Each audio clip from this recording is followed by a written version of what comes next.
Well, the facts are changing. The Israelis are now saying, as you say, more than 10 activists have been killed, but credible Israeli reporters are saying it could be as much as 19 deaths on board this Turkish vessel, the Mavi Marmara, that was stormed at 5 o'clock this morning by Israeli commandos. Now, they used rubber launches, other vessels and helicopters, and rappelled from those helicopters down onto the deck of this vessel, where it seems from these pictures that were taken by activists on board, they were in insufficient numbers to take control of the situation immediately. They were attacked by activists and possibly sailors with iron bars. They say that knives are used on the commandos as well. And then the Israelis say there was an attempt to take a rifle from one of the commandos, and in that situation the Israelis opened fire, and we now have this death toll, which could be as much as 19 people.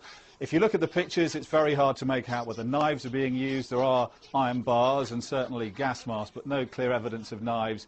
And the sketchy pictures of what the Israelis say was this attempt to seize a rifle.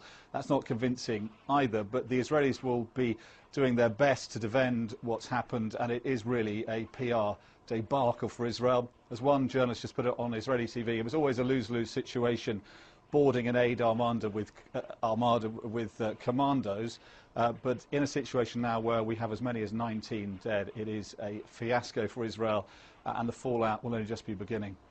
The pictures, I'm sure, will enrage many parts of the Arab world, but beyond the Arab world too, and we saw some Turkish flags flying on this particular vessel, Dominic, Turkish registered vessel, even as we look at pictures of protests in Istanbul.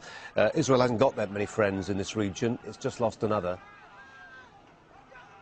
Yeah, and relations with Turkey have been going from bad to worse ever since Operation Cast Lead. Now, some people say Turkey has been trying deliberately to reposition itself to be more friendly with Syria and Iran, and that has moved it away from Israel. But certainly the way the Netanyahu government has handled Turkey diplomatically has not helped matters either. As you say, Turkey and Israel have been long-standing friends and allies, sharing intelligence and military sharing as well. And it's somewhere that Israelis go on holiday a lot.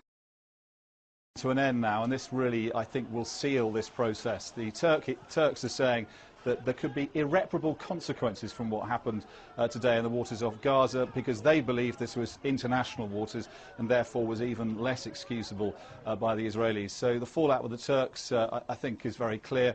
The British government, I've just spoken to the Foreign Office, say seeking urgent clarification about this incident.